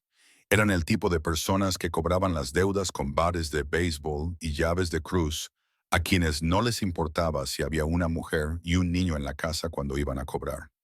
La segunda llamada que recibió Morrison, esta vez de un informante confidencial del mundo criminal, hizo que todo encajara en un panorama mucho más aterrador. Se rumorea que Raven Holloway debía pagar esta noche. Esta misma noche, la banda a la que le debía dinero se dirigiría a su casa alrededor de las 10 para cobrar de una forma u otra. Morrison miró su reloj. Eran las 10:00, justo la hora a la que Dagger y sus hermanos habían llegado a esa casa de Maple Creek Lane. Si los moteros no hubieran llegado primero, si el mensaje de texto de Myra no hubiera traído protección en lugar de solo simpatía, ella y su madre habrían estado en esa casa cuando los cobradores armados aparecieron buscando el dinero que Raven no tenía. Habrían sido daños colaterales en la guerra de otra persona, atrapadas en un fuego cruzado que no tenía nada que ver con ellas, y todo que ver con la patética excusa de hombre que había traído la violencia en sus vidas. Lo peor era que la noche de Raven estaba a punto de empeorar aún más. Si crees que los cobardes merecen enfrentarse a la justicia, comenta, no más mentiras. Si no soportas a los abusadores que se aprovechan de los vulnerables, dale al botón me gusta, porque este cabrón está a punto de aprender lo que son las consecuencias reales. Morrison coordinó con las unidades de patrulla y emitió una orden de búsqueda y captura contra Raven Holloway, con instrucciones de acercarse con precaución y detenerlo en el acto. No tuvo que esperar mucho. A las 11:53, apenas 3 horas después de romperle el brazo a su novia y huir en plena noche, Raven Holloway fue visto detrás de la casa de apuestas de Lye, en la zona este de la ciudad. Los agentes de patrulla que acudieron lo encontraron haciendo exactamente lo que hacen los adictos y los hombres desesperados cuando su mundo se derrumba: intentar cavar un agujero aún más profundo. Estaba discutiendo con 2 hombres en el callejón detrás de la casa de apuestas. Los mismos hombres a los que les debía dinero, tratando de convencerlos de que le dieran más tiempo, más crédito, una oportunidad más para arreglar las cosas. La ironía habría sido divertida si no fuera tan patética. El hombre que acababa de cometer un delito grave de agresión ahora suplicaba clemencia a unos delincuentes que no tenían ninguna para ofrecerle, tratando de conseguir dinero de personas que habían venido a quitárselo por la fuerza. Los agentes de patrulla se acercaron rápidamente, con las armas desenfundadas y voces fuertes y autoritarias. Raven Holloway, manos arriba. Túmbate en el suelo ahora mismo. Por un segundo, Raven se quedó paralizado, con su cerebro aturdido por las drogas, tratando de procesar las luces intermitentes, las placas y las armas que le apuntaban. Entonces, su instinto de supervivencia se activó e hizo lo que los cobardes siempre hacen cuando se enfrentan a una situación. Corrió. Recorrió unos 4 metros antes de que el agente Chun lo derribara sobre la grava, con la cara raspando el asfalto roto y los brazos retorcidos a la espalda con eficiencia profesional. Las esposas se cerraron con un clic que significaba el final. Significaba que la huida había terminado. Significaba que las consecuencias finalmente lo habían alcanzado. Raven empezó a gritar inmediatamente. Una serie de excusas, justificaciones y culpas a la víctima que hicieron que los agentes que lo levantaban intercambiaran miradas de disgusto. Ella me obligó a hacerlo. No me daba el dinero. Es culpa suya. No quería hacerle tanto daño. Las palabras salían de su boca como veneno, revelando exactamente el tipo de hombre que era. Alguien que le rompía el brazo a una mujer y luego la culpaba por ello. Alguien que aterrorizaría a un niño y luego se declararía víctima. Lo subieron a la parte trasera del coche patrulla, con su voz aún alzada en protesta, aún poniendo excusas, aún negándose a aceptar la responsabilidad por la violencia que había infligido y las vidas que había destruido. El trayecto hasta la cárcel del condado fue afortunadamente corto, y a las 12:30 de la madrugada, Raven Holloway fue procesado, fotografiado, le tomaron las huellas dactilares y lo encerraron en una celda donde esperaría la lectura de cargos, que incluían agresión grave, poner en peligro a un menor, maltrato a una persona mayor y robo. La fianza recomendada era tan alta que un hombre que había robado $15,000 y no tenía nada que mostrar a cambio no la pagaría en mucho tiempo. Estaba acabado, terminado.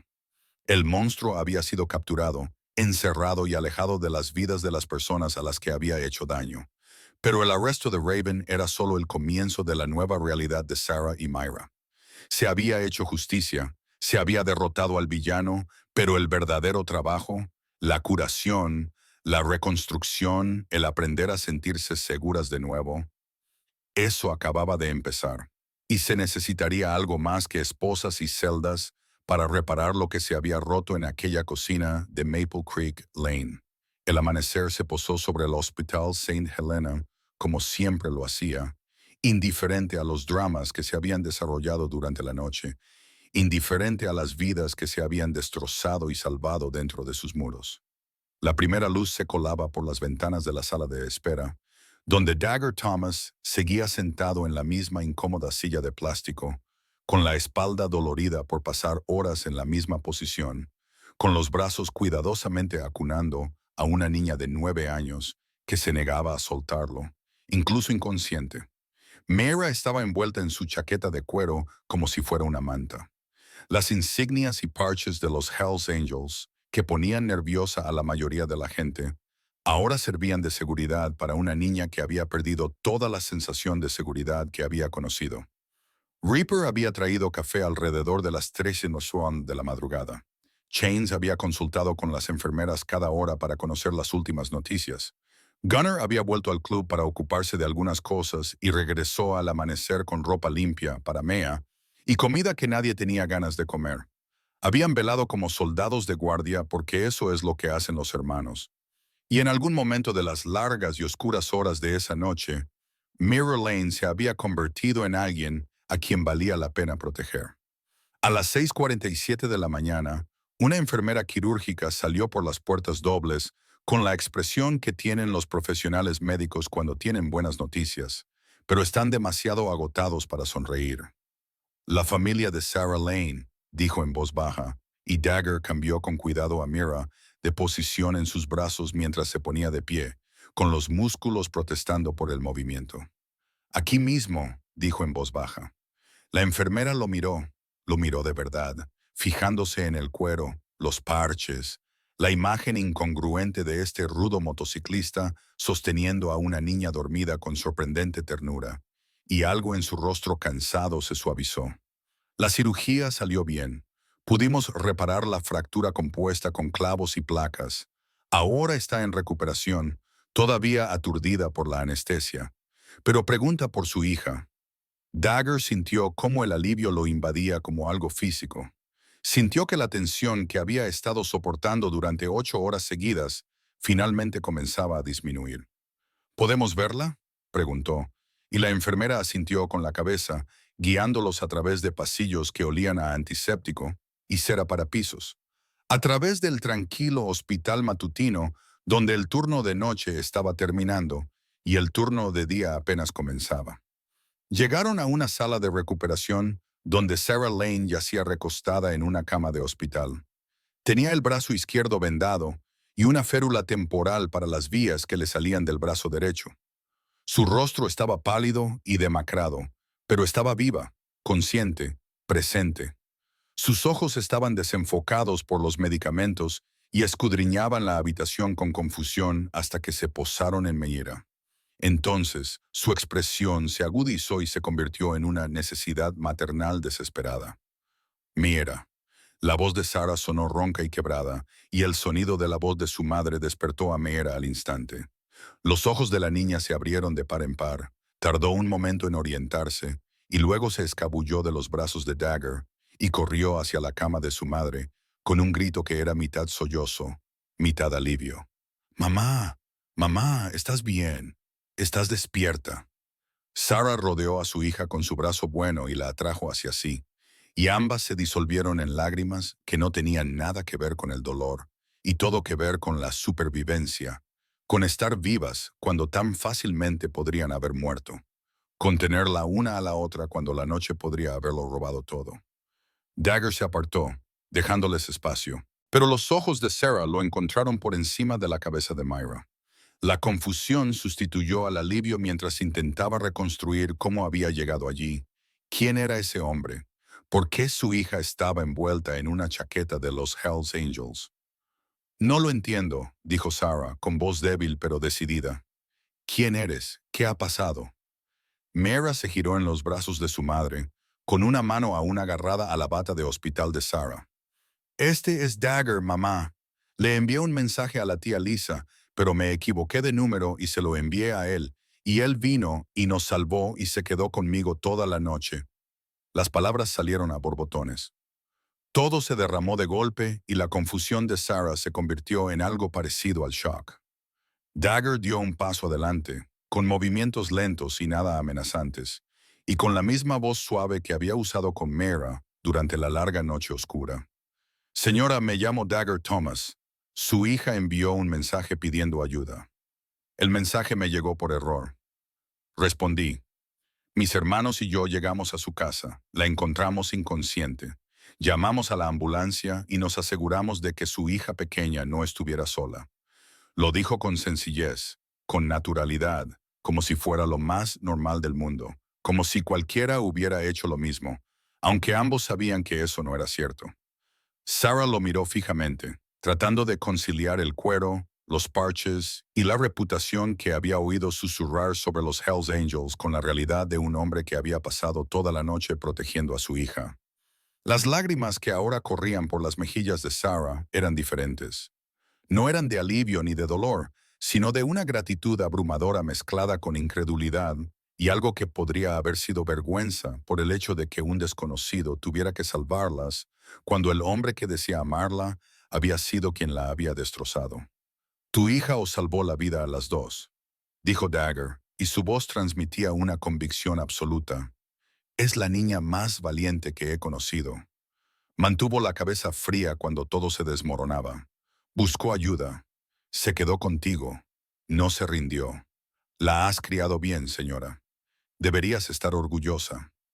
Sara acercó a Meera a ella, le besó la cabeza, inhaló el aroma de su hija, de su chaqueta de cuero y del aire del hospital y le susurró, «Estoy muy orgullosa de ti, cariño.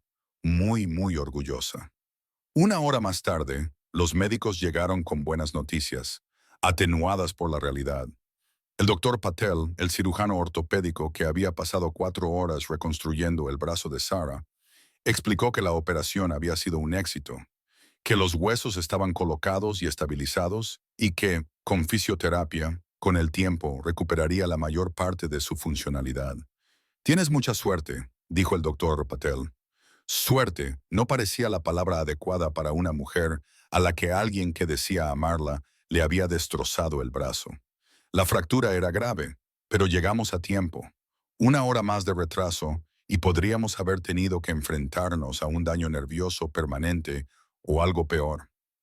Sara asintió, procesando la información a través de la neblina del dolor, la medicación y el agotamiento emocional. Y entonces el doctor Patel dio la noticia que lo hizo todo real. La mantendremos en observación durante 24 a 48 horas. Después, le daremos el alta con recetas, un calendario de seguimiento e instrucciones para el cuidado en casa. La palabra golpeó a Sarah como un golpe físico, y la realidad que había mantenido a raya la crisis y el instinto de supervivencia se derrumbó de golpe. No tenía un hogar al que volver. La casa de Maple Creek Lane era la escena de un crimen, e incluso si no lo fuera, nunca podría volver allí, nunca dormir en esa cocina donde su sangre había manchado el linóleo, nunca sentirse segura entre paredes que habían sido testigos de tanta violencia. No tenía dinero. Los pocos ahorros que tenían eran el fondo de emergencia que se había negado a darle a Raven, y eso eran tal vez $800, si tenía suerte. Ningún trabajo que le mantuviera en su puesto mientras se recuperaba de una operación importante. No tenía familia en la ciudad, excepto una hermana que vivía a 2 horas de distancia, tenía 3 hijos y apenas espacio suficiente para ellos. No tenía ningún plan, ninguna red de seguridad, nada. Al principio, el colapso fue silencioso, solo lágrimas que resbalaban por sus mejillas mientras miraba fijamente el techo del hospital. Pero luego se convirtió en algo más grande, algo que provenía de un lugar más profundo que el dolor físico. «No tengo nada», susurró Sara con la voz quebrada. «Sin hogar, sin dinero, sin forma de mantenerla a salvo. ¿Cómo voy a protegerla sin nada? ¿Cómo?» No pudo terminar. No pudo expresar el terror de ser una madre soltera con un brazo destrozado, una hija traumatizada y un futuro que no parecía más que obstáculos e imposibilidades. Mara se acercó más, asustada por las lágrimas de su madre, y Sarah intentó recomponerse, pero no lo consiguió. Dagger, que había estado de pie en silencio junto a la puerta, dándoles espacio, se adelantó y acercó una silla a la cama de Sarah. Su presencia era sólida, tranquilizadora, y cuando hablaba, su voz transmitía el peso de alguien que hacía una promesa que tenía intención de cumplir. Ya no estás sola, dijo simplemente, y los ojos llenos de lágrimas de Sarah se encontraron con los suyos, buscando la trampa, el truco, lo que hiciera que esa amabilidad tuviera sentido. Pero todo lo que vio fue a un hombre que ya había demostrado que hablaba en serio, que lo había dejado todo para ayudar a una desconocida, que había abrazado a su hija durante la peor noche de su vida y que seguía allí, a la fría luz de la mañana. Lo que sucedió a continuación demostró algo que los medios de comunicación nunca te contarán sobre los clubes de motociclistas. La sección Iron Ridge de los Hells Angels había celebrado reuniones regulares todos los martes por la noche durante los últimos 20 años, en las que se ocupaban de los asuntos del club, discutían las salidas y los eventos, y votaban sobre cuestiones que afectaban a la hermandad. Pero la reunión de emergencia convocada para el miércoles a las 8 de la mañana no era nada habitual. Dagger había enviado un mensaje desde el hospital diciendo que necesitaba que se reuniera toda la sección, que había surgido algo importante, y cuando el presidente convocó una reunión de emergencia, los hermanos acudieron. Cuando Dagger entró en la sede del club a las 8:15, dejando a Reaper en el hospital para que se quedara con Mira y Sarah, la sala estaba llena de hombres que habían reorganizado sus horarios de trabajo y sus obligaciones familiares para estar allí. Shane estaba de pie junto a la barra, con los brazos cruzados. Gunner se apoyaba en la mesa de billar. Hammer, el sargento de armas del club, estaba sentado en la mesa principal con una taza de café en una mano llena de cicatrices. Wrench, que dirigía el taller de la Quinta Avenida, todavía tenía grasa bajo las uñas por el turno de madrugada que había acortado. Bear, el enorme matón que parecía capaz de doblar el acero con las manos desnudas, ocupaba una silla que parecía cómicamente pequeña bajo su corpulencia. También había otros: Spike, Diesel, Ghost, Snake. 23 miembros en total, todos con sus chaquetas, todos esperando a escuchar qué era tan urgente que no podía esperar a la reunión habitual. Dagger no perdió el tiempo con preliminares. Les contó todo. El mensaje de texto que llegó a su teléfono por accidente, la voz aterrorizada de la niña, la madre inconsciente en el suelo de la cocina, el adicto violento que le había destrozado el brazo a su novia y había huido, la vigilia nocturna en el hospital, la realidad de que Sarah y Mary Lane no tenían a dónde ir, ni recursos, ni red de seguridad, y un futuro que parecía sombrío sin intervención. Lo expuso todo en términos claros y objetivos. Y cuando terminó, la sala quedó en silencio, salvo por el tic-tac del viejo reloj de la pared y el sonido lejano del tráfico en el exterior. Voy a someter esto a votación, dijo Dagger. Su voz transmitía la autoridad de su cargo, pero también la vulnerabilidad de un hombre que pedía a sus hermanos que ayudaran a unas desconocidas a las que nunca habían visto. Propongo que esta sección asuma toda la responsabilidad de la protección y el apoyo de Sarah y Mary Lane, el alojamiento, la comida, todo lo que necesiten para recuperarse. Sé que no es el procedimiento habitual. Sé que normalmente no nos involucramos en situaciones civiles como esta, pero esa niña pidió ayuda y su mensaje nos llegó a nosotros en lugar de a otra persona. Creo que eso significa algo. Creo que somos nosotros quienes debemos responder. Hizo una pausa y miró a su alrededor, a los rostros que conocía desde hacía años, a los hombres que habían sangrado a su lado y le habían confiado sus vidas. Todos los que estaban a favor levantaron la mano, sin dudarlo ni un instante, sin una sola voz en contra. 23 hombres votaron por unanimidad a ayudar a una mujer y a una niña que no conocían porque su hermano se lo había pedido. Porque era lo correcto. porque el código por el que se regían decía, protege a quienes no pueden protegerse a sí mismos. La votación no estuvo ni siquiera reñida. Fue absoluta. Y en ese momento, Sarah y Marilyn pasaron a formar parte de algo más grande que ellas mismas. Parte de una familia que no compartía su sangre, pero que las protegería como si lo hiciera. La acción que siguió fue rápida y organizada con precisión militar. Wrench conocía a un casero que le debía un favor al club y tenía un apartamento de 2 dormitorios disponible en un barrio seguro cerca de buenos colegios. La tesorería del club cubrió el primer mes de alquiler y la fianza sin dudarlo.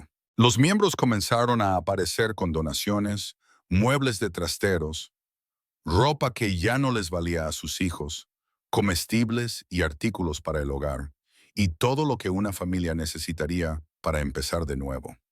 Diesel trajo un televisor. Snake trajo platos y utensilios de cocina. Ghost apareció con ropa de cama aún en su embalaje, que había comprado específicamente para este fin. Pero el momento que Mayra recordaría para siempre llegó cuando Reaper entró en su habitación del hospital esa tarde con algo envuelto en papel marrón. Reaper tenía 63 años. Era un veterano de Vietnam con tatuajes de prisión que cubrían sus brazos y que parecían haber visto demasiada violencia. Un hombre cuyo rostro era como cuero curtido y cuyos ojos habían sido testigos de cosas que le provocaban pesadillas décadas después. Era exactamente lo que la mayoría de la gente temía cuando pensaba en los motociclistas fuera de la ley. Pero cuando se arrodilló junto a la silla de Mayra y le entregó ese paquete, su voz ronca se suavizó de una manera que incluso a él le sorprendió. Esto es para ti, pequeña. Pensé que te gustaría. Mayra desenvolvió el papel con cuidado, y sus pequeñas manos revelaron un unicornio de peluche, de un blanco inmaculado, con una melena arcoíris y un cuerno brillante, el tipo de juguete que costaba más de lo que Reaper jamás admitiría haber gastado.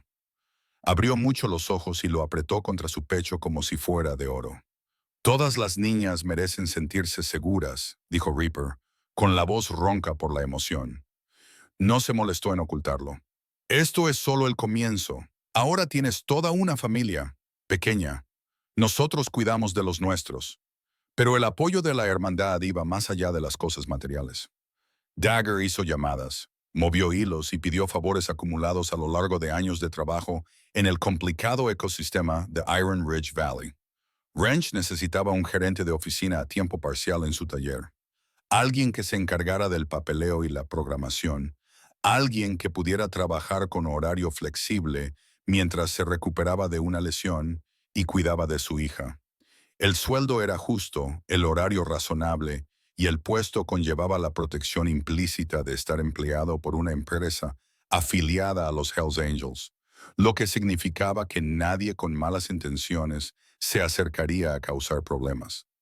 Se organizó asistencia jurídica a través de los contactos que el club tenía con abogados que comprendían el valor de tener a los Hells Angels. Les debía favores. Se presentó una orden de alejamiento contra Raven Holloway antes incluso de que pagara la fianza. Lo que no haría porque el fiscal estaba acumulando cargos como leña. Agresión grave, poner en peligro a un menor, maltrato a personas mayores, hurto mayor. El caso judicial se estaba convirtiendo en algo importante, algo que mantendría a Raven entre rejas durante años. Y Sarah no tendría que testificar sola. Tendría apoyo, protección, gente que se sentaría en la sala del tribunal y se aseguraría de que el juez comprendiera todo lo que le habían hecho a ella y a su hija.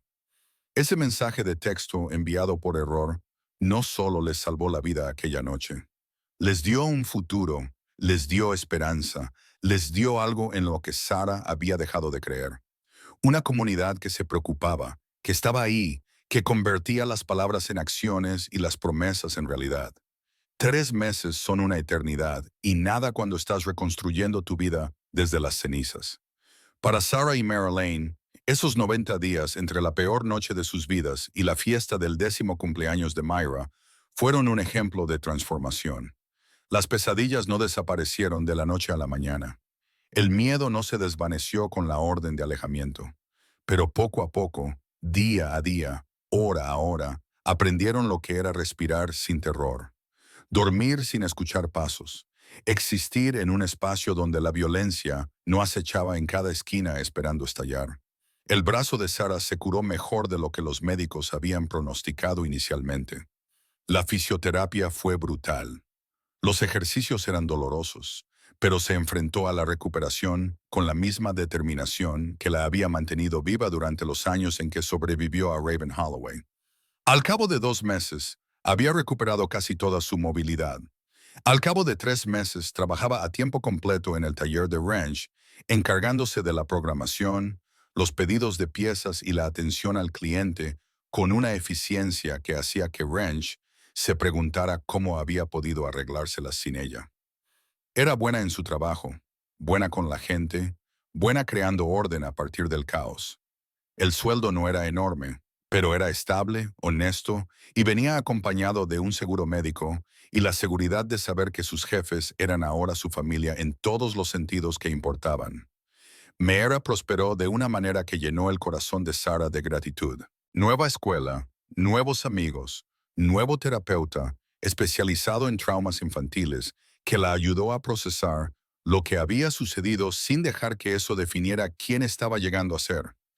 El unicornio Reaper de peluche que le había regalado seguía en su cama, pero ahora lo acompañaban libros, materiales de arte y todas las cosas que una niña de 10 años debería tener. Sus notas eran buenas. Sonreía con más facilidad. Todavía tenía momentos en los que el miedo volvía a aparecer, pero estaba aprendiendo que el miedo no tenía por qué ganar, que ella era más fuerte que lo peor que le había pasado nunca. La fiesta en el club fue idea de Dagger, aunque fingió que había sido una decisión del grupo. La sala principal se había transformado con serpentinas y globos en morado y plateado, los colores favoritos de Myra. Dagger había archivado esa información de una de sus muchas conversaciones.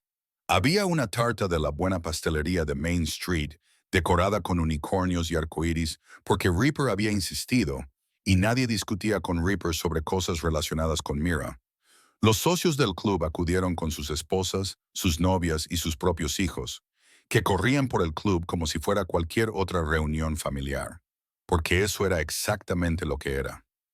Chains trajo a su hija Emma, de 11 años, que inmediatamente acogió a Mira bajo su protección como una hermana mayor. Los gemelos de Gunnar, de 7 años y llenos de energía, se persiguieron alrededor de la mesa de billar hasta que su madre amenazó con llevárselos a casa.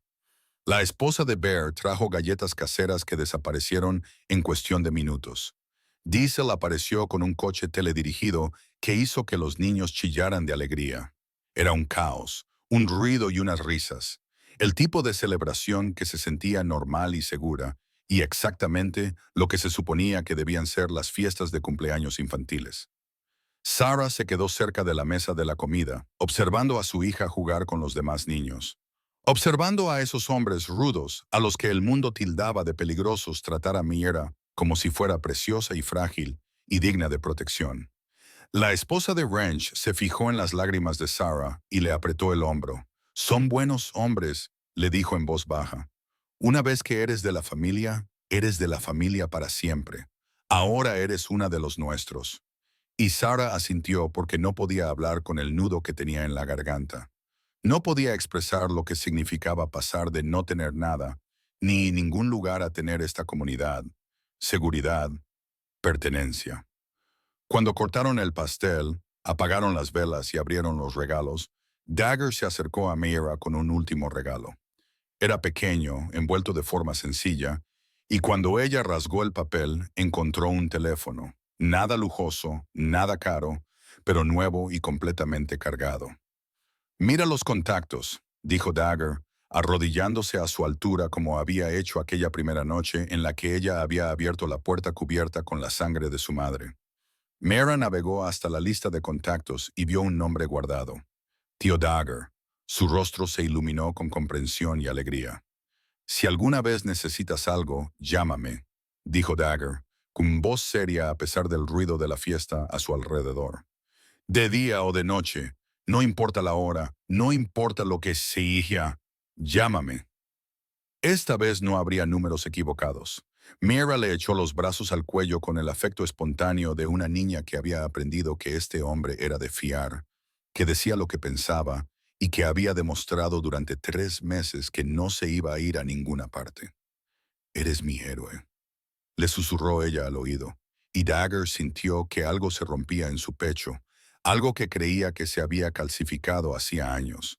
Se apartó lo justo para mirarla a los ojos. Esa chica diminuta había sido más valiente que la mayoría de los adultos que conocía. Había salvado la vida de su madre con un mensaje de texto mal escrito y se había negado a rendirse cuando todo se desmoronaba. «No, cariño», dijo Dagger, con la voz ronca por la emoción. Ya no se molestó en ocultarlo. «Tú eres la mía. Eres la persona más valiente que he conocido. Y no lo olvides nunca. Si crees en las segundas oportunidades y en la justicia verdadera, suscríbete y comparte esta historia». Los trolls que odian que la gente ayude a la gente quieren. Comenta: «Yo defiendo la justicia si tú no estás del lado de los cobardes que hacen daño a los inocentes». Mostremos al mundo cómo es la verdadera fuerza. El sistema judicial avanza lentamente, siguiendo procedimientos y protocolos a un ritmo que puede resultar agonizante para las víctimas que esperan que se cierre el caso. Pero a veces, cuando las pruebas son abrumadoras y los delitos están claros, esa maquinaria lenta produce exactamente el resultado para el que ha sido diseñada. El juicio de Raven Holloway duró 3 días. La fiscalía presentó los informes médicos que mostraban el brazo destrozado de Sarah, fotografías de la escena del crimen, el testimonio de los paramédicos que la atendieron y una grabación de la llamada original de Myra Dagger que el tribunal había citado como prueba. La defensa intentó argumentar que la adicción era un factor atenuante. Intentó presentar a Raven como un hombre que había cometido errores en lugar de tomar decisiones, pero el jurado lo vio claro en menos de 2 horas de deliberación. Culpable de todos los cargos: delito grave de agresión, poner en peligro a un menor, maltrato a una persona mayor por robar a su madre, hurto mayor. La jueza, una mujer que había presidido demasiados casos de violencia doméstica y había visto a demasiados maltratadores obtener segundas oportunidades que no merecían, dictó una sentencia de 8 años en una prisión estatal sin posibilidad de libertad condicional durante 5. Raven cumpliría una condena real, una condena dura, el tipo de pena que significaba que Myra tendría casi 18 años antes de que él pudiera siquiera solicitar la libertad anticipada.